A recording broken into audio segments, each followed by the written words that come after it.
Hi there. Welcome to Conversations, where we seek to advance your leader and team excellence by discussing relevant topics that impact today's organizations.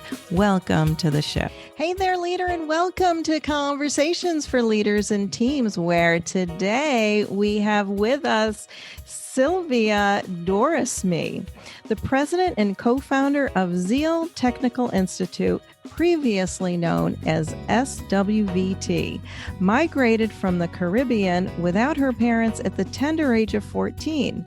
With dreams of breaking barriers in her family, Sylvia was determined to be the first college graduate in her immediate family.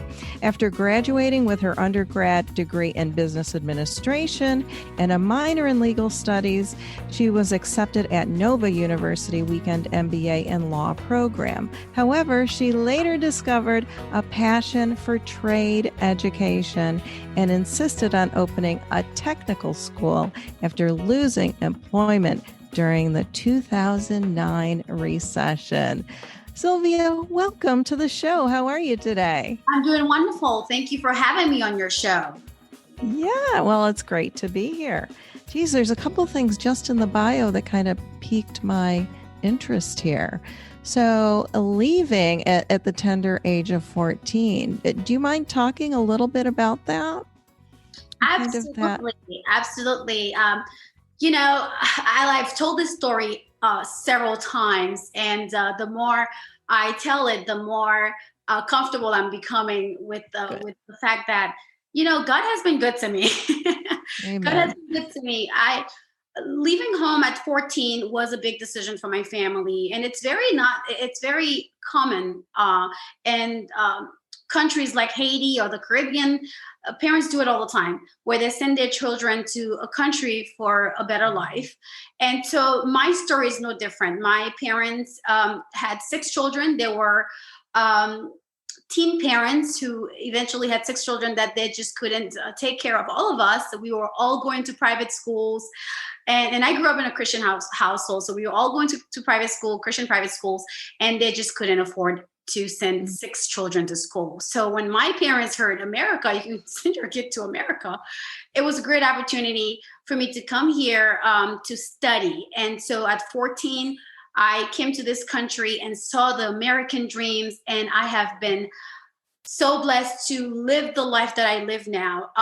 Now, sending a 14-year-old overseas is never easy for any parents. So it was very difficult for my parents. And I have faced many hardships living here as a teenager. I've been blessed to have great people in my life who helped me along the way, but I also went through some really dark time. As a teenager, you want your parents around, you want your mom around, and I never had that.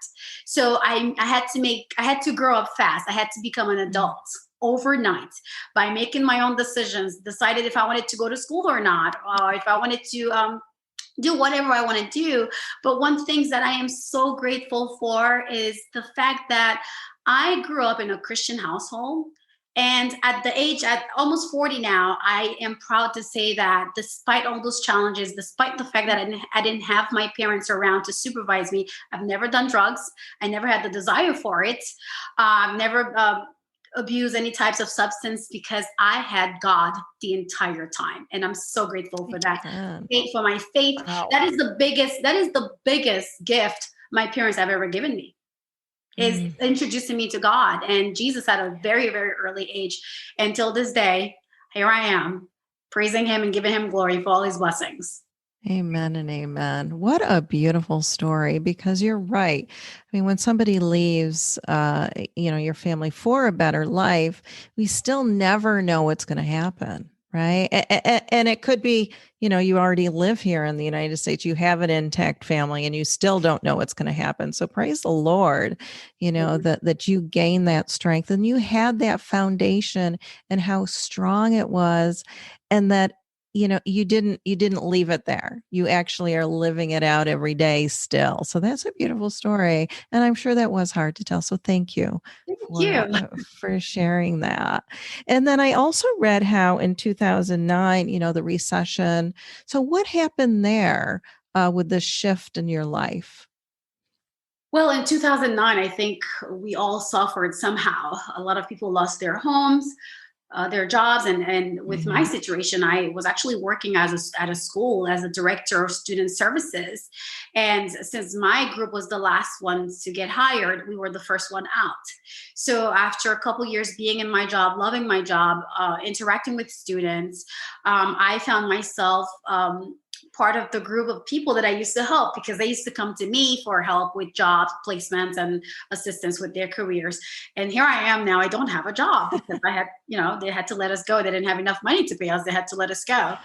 So I had just finished my undergrad and pursuing my graduate degrees. And that's when I um, finally decided I needed to do something beyond looking for employment.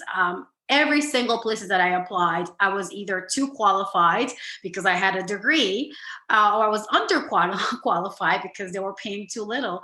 So the only company that wanted to hire me was about 200 miles, close to Orlando at that time, and Oh, I didn't want wow. to. Yeah, I didn't want to leave my family here. Well, not family. I was engaged at that time, and I didn't want to leave my fiance here. So I started looking at business ideas. What can I do to help?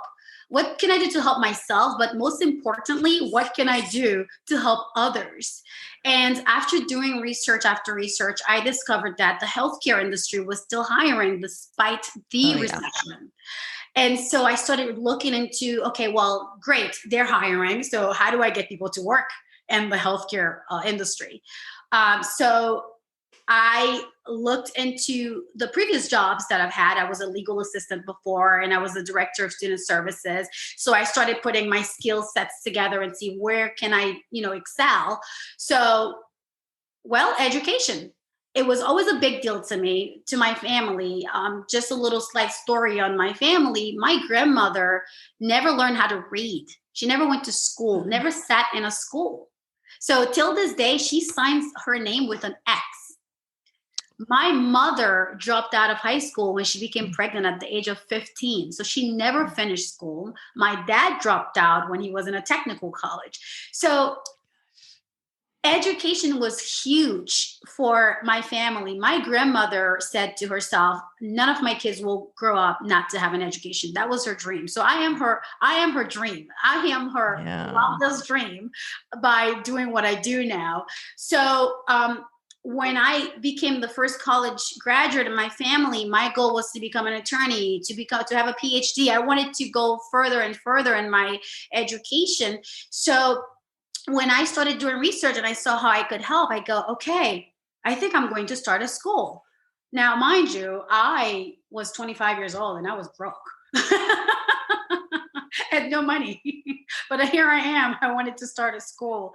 And I made the announcement to my friends at my 25th birthday. I turned 25 on September 19th, and I made the announcement. And September 22nd, I started the corporation to start the school. Literally 3 days Wow. after I announced it to my family and friends. And Love that. if you were a fly in the room that day when I announced it, you had to see their faces. They were looking at me like, okay, you're going to start a school with what, with whom, what experience? And one of my girlfriends, she thought I was having a mental breakdown, so she had lunch with me. She had lunch with me, and she's like, sis, I think you should pray about this some more because I don't know, is this what you really want to do? And I'm like, yeah, that's what I want to do. So I didn't stop. I proceeded to look for a venue for the school, and I researched and realized that Cape Coral, Florida, didn't have a private technical school. So that's why the name was Southwestern Vocational Training, because the school located in the southwest end of Lee County. And there was a new organization that started. The name was it was a foundation, a veterans foundation. So when I was looking for a building, there was a building right next to them, and they were also launching their business. I approached the president. I said, "Hey, what are you doing here? And here's what I'm trying to do." And he says, that's phenomenal. We have a lot of vets who are looking for a job right now. Lots of them lost their homes. And he says, how can I help you? And I said, well, I'm going to be private, not nonprofits. And he says, that's okay. So his name is Ralph. And he introduced me to the landlord at that time. And then I explained what I wanted to do. And the landlord was like, okay, well, the whole place is empty, so it'll be nice to have another tenant in there. And I got lucky. So I rented a 600 square feet little building. Or storefront is what you call it. And that's how we started the school. It was one big room with no offices. My little desk was in the back. I started the entry level trainings or continuing education. Like I got certified as a CPR instructor. So I started doing CPR. I started doing continuing education for nurses and caregivers. So that's the real beginning of Zeal Technical Institute. Wow. We didn't get licensed until a year later. So the first year of business, I worked at night as a caregiver while we do trainings during the day. The first year we made $13,000. That's all we made. But then the year after that, we quadrupled, like we went up to $150,000 in revenue. And that's when I go, there's something here. I need to improve this and make it better. So I guess the desire or what inspired me to start the school, one, I wanted to help myself, but I wanted to help others. And that's always been my attitude towards success, is to help myself, but most importantly, help others along the way. That's what really drives you to success. So Zeal Technical Institute has been around for 11 years now. And we're very excited to be in the community to do what we do. Wow. What an amazing story. It just goes back to show if you have this true desire in your heart to do something and you're following that, and yes, you had to work in order to get things started and all that, but then you developed relationships as well to help you along the way. Those are all just amazing. Kudos to you for following your heart, for understanding the need, because there has to be the need in the community. We can't just say, okay, I have a desire in my heart. Sometimes that works and we'll go, but let's do some research, just like you did, and say, well, there is a need and you have what it takes, to supply that need. So that's terrific. I loved hearing that. Thank you. And I want to go back just a second because, yes, the first college graduate. I want to know what that meant to you when you received that diploma. What did that mean to you? It meant a lot, and I'll go back to as far as high school, just to give you a little insight of my journey in education. When I finished high school, I graduated and I didn't have a single soul in the audience that was there for me. No one showed up to my graduation. And I remember crying, and one of my teachers, Mrs. Pitchards, I was her helper. I was kind of helped her with immigrant kids who migrated to the country. And I was kind of like the translator and trying to help them to adapt to the American school culture.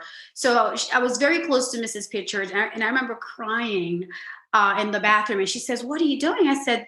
She says, "What's wrong?" I said, "There's no one there for me. I mean, everyone have their families and their friends. And here I am. I'm about to graduate high school, and I don't have anybody there for me to cheer me on." And she looks at me, she says, "I will cheer you on. Your friends will." And she says, "Sylvia, people like you are the ones who have the drive to succeed in life. Yeah. You are strong to be here by yourself." She said, "Some people wouldn't show up here today, but you had the courage to show up despite the fact that no one showed up for you." So she said, "I have faith in you. You're going to go far in life." And I didn't understand what that meant. And I just kept crying, and she hugged me and I kept crying. She's like, "It's okay. Just wipe those tears off and let's go to your seat. And when you go up there, you're going to hear my voice. I'm going to cheer you on." And of course, I listened to her. I always did in high school. I always listened to Miss Pitchard. Everyone knew that. So I listened to her, and she did. She was one of the loudest person there when they called my name. And I left the graduation feeling sad, not successful, sad. I felt defeated in a way. So I made a promise to myself. I said, from now on, every single milestone in my life, I'm going to celebrate whether someone is to me or not. I am going to celebrate my wins. Okay. That's right. So when I finished, I actually had my associate degree first, and my mother actually came to that graduation, which meant a lot. And I had to explain it to her, like, Mom, I want you to understand how important this is for me. I will be the first woman in the family to graduate with the college. Amazing. You know what that means? And I think that's when it kind of struck her, like, oh yeah, you're right. So she was there for me, which was amazing. And my bachelor's degree, my father and my mother was there. Beautiful. And I remember feeling incredibly proud of myself, but proud of them. It was for them. It was for my mom and my dad. And they may not know that, but that's what every single day I struggled to go through college. I mean, I put myself through college. It was difficult. And I had to work 2-3 jobs. And there were times where I didn't sleep, and I was homeless at some point doing it. But I knew that something needed to be done. I needed to break barriers in my family. And so when I saw my mother, who was a teen mom, standing there, and my dad, who worked labor's jobs all his life, standing there with a daughter who just finished her bachelor's degree, and who now wants to become a lawyer, I was filled with emotion the entire graduation, and to see everyone on a table for the first time in over a decade in my life. That's the first time I have majority of my family on a table sitting next to me. It was incredibly emotional. I felt proud, and I used it as motivation to continue my journey. Yeah.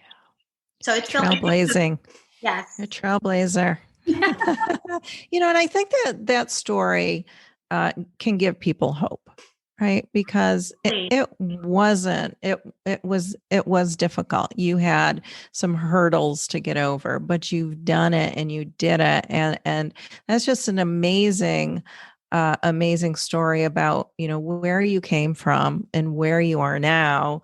And it's just, it's very heartfelt. Like I could see myself in some of those things that you were saying, with my own personal journey. And so for that, thank you for just opening up and sharing your heart on that journey for us. I appreciate that. Thank you. Absolutely. There's no elevator to success. You have to take That's right. You have to take years. So yeah, I'm grateful. That's right. And so let's turn our attention now to Zeal, because I'd love for our audience to know, what is this all about? What you're doing? We obviously know it's successful, and it became successful actually early on, because even though you had to do that work and build those relationships, you saw that where you made X amount of money here, but then a year later, you started really moving in the direction that you needed to financially, I'm sure, in order to, you had the vision, and that takes financial capital and backing. So let's talk a little bit about what Zeal Technical Institute is, and maybe we can just go there and see where we go with this. Sure, absolutely. Zeal Technical Institute, as mentioned, started in 2009, and our vision was to build it to become a well-known health entry career school.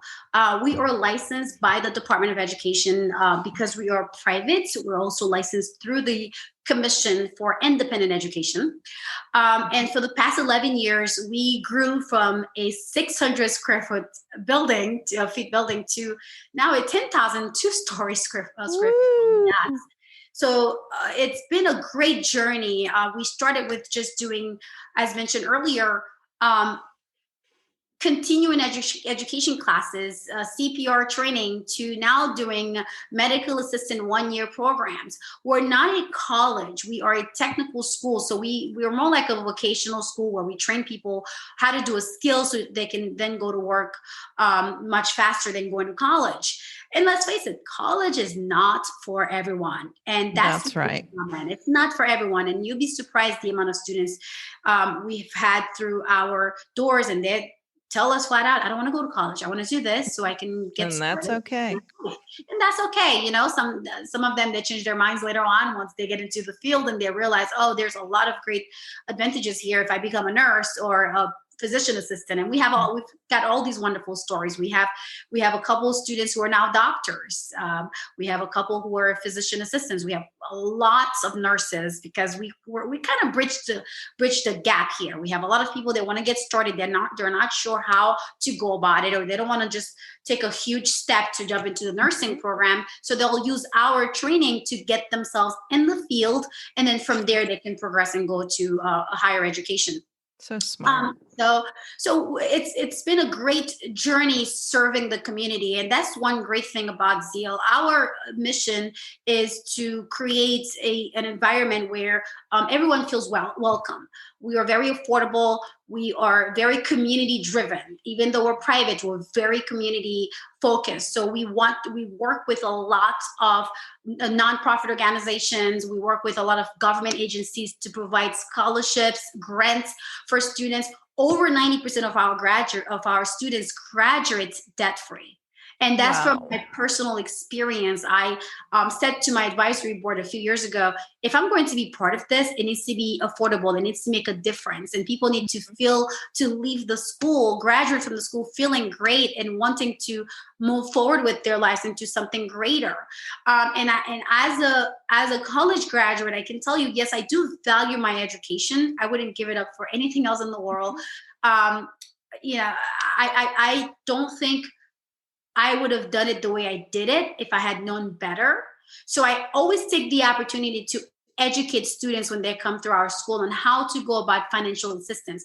I didn't know that when I went to college, so I accumulated a huge amount of debt. So when I finished college, I was already in debt, and I couldn't buy a house. I could barely rent an apartment because my credit was bad, and I couldn't afford to make my student loan payments. I'm still paying for my student loan payments until this day. So I advocate for my students, and I made sure that whatever we do, our tuitions remain affordable. And I work with local governments and states and nonprofit organizations to provide grants and scholarships and fundings for students if they cannot pay out of pocket. Yeah, that's amazing.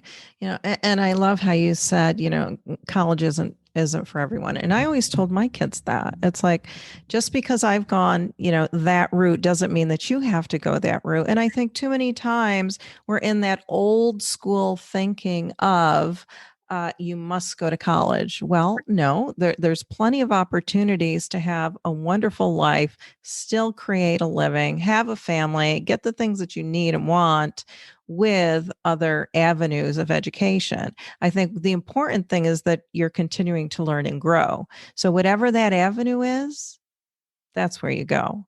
So I love hearing that, as well as that it's affordable, because,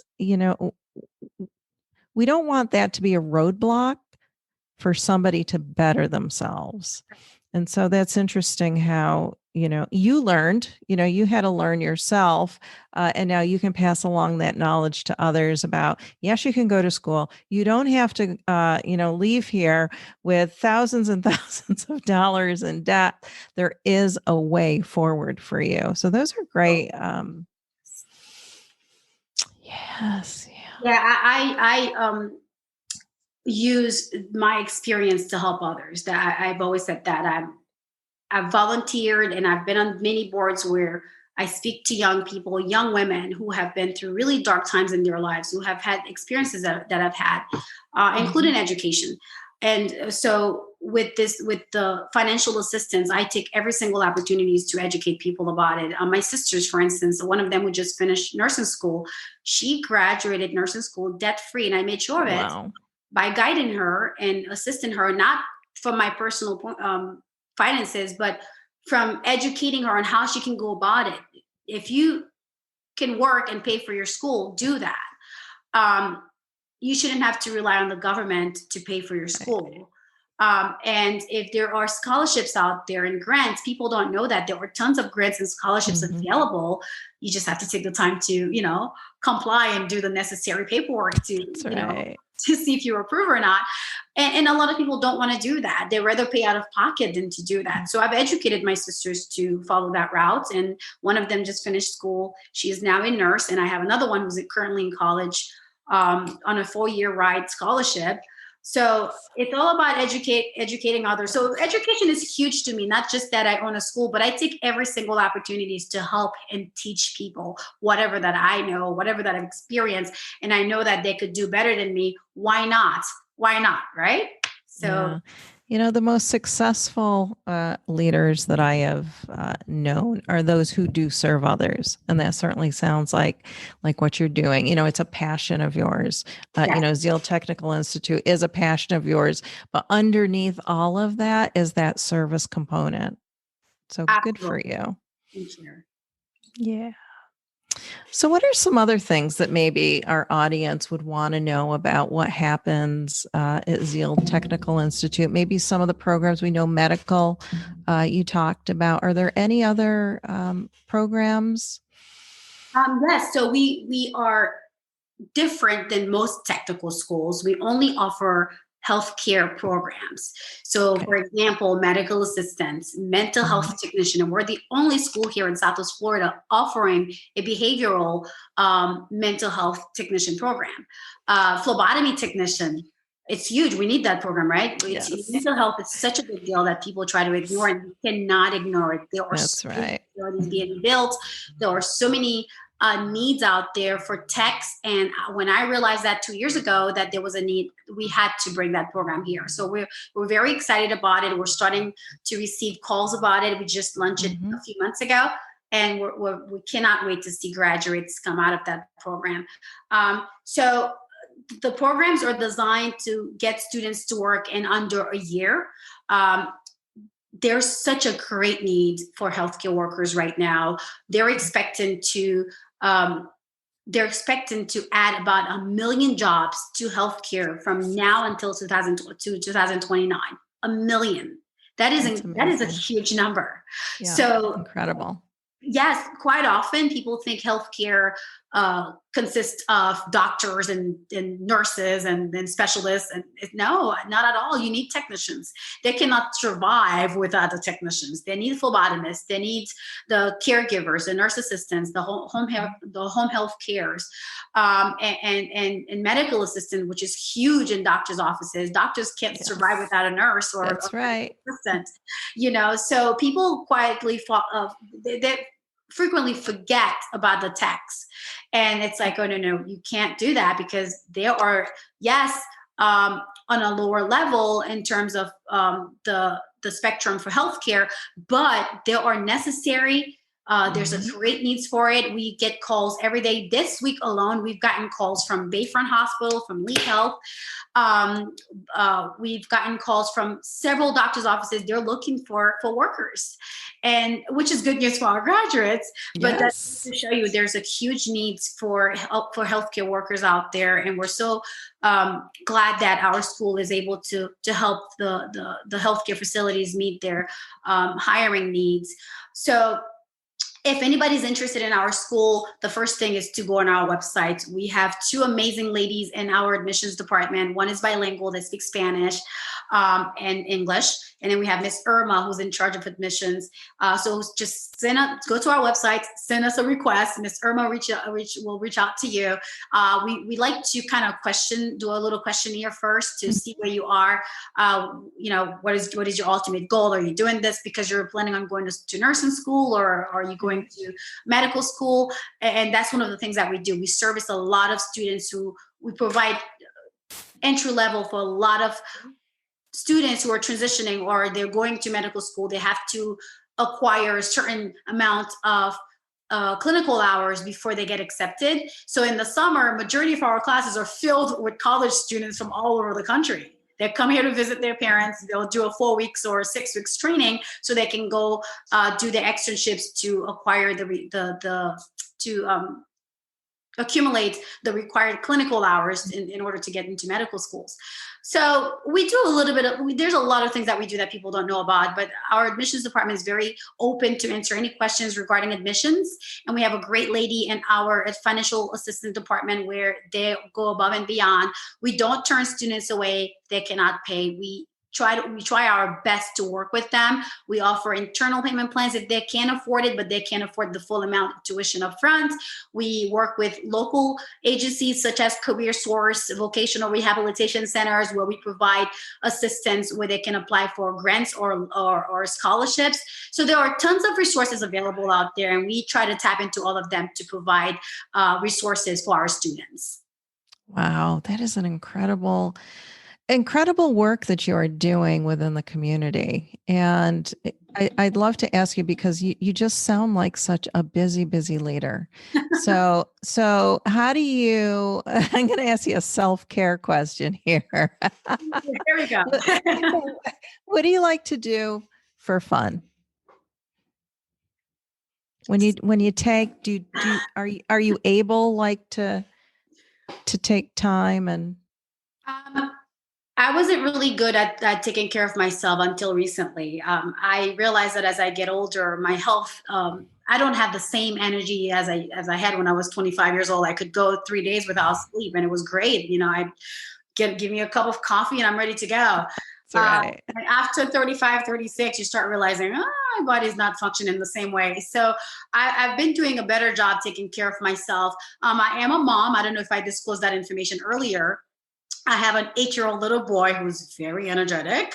So I spend a lot of time with him because he's kind of like my other job. I have 3 jobs. I always say I have 3 jobs.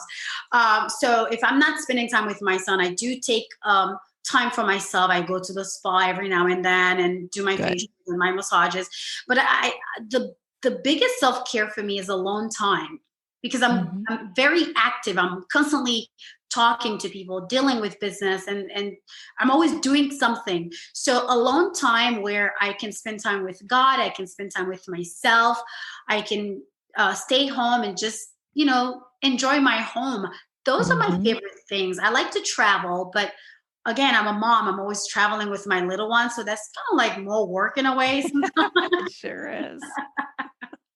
So my self-care is staying home, praising God, spending time with myself. Just alone time is so important. People don't realize that. They think self-care is going out.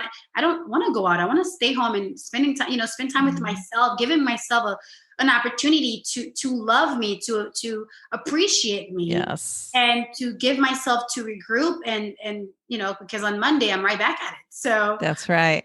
Alone time is how I do self-care. This is how I care for myself. Excellent. Well, this has just been a really fun conversation with you, Sylvia. I've loved hearing, your journey from, 14 years old to now present day, and all that you have accomplished for yourself, as well as, to honor others with the work that you're doing. So if somebody wanted to, visit the website, connect with you personally, how would they do that? How can I connect people with you? I actually just built my website. Woohoo! Something I said I wouldn't do, but it's launching on the 1st next week on Monday, I think. Excellent. So if anybody is interested in me personally, they can just go to sylviadorisme.com. That should be launching on March 1st. And it's just a personal, portfolio of who I am and what I do. But as far as the school, they can visit Zeal Technical Institute.com. And they can see all the school's information on there, all the programs that we offer, and they can send us a request to learn more. And if anybody wants to connect with me, they can go on my personal website and send me an email, and I'll be more than happy to connect with them. Terrific. Well, congratulations on all that you have just accomplished in your very short life.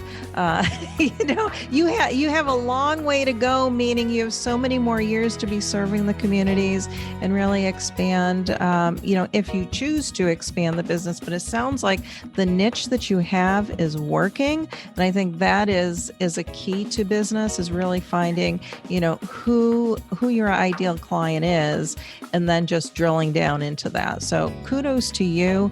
I wish you well in all your endeavors, and thanks for coming on Conversations conversations for leaders and teams. Absolutely. Thank you so much. It was a pleasure, and much success to you too in your business.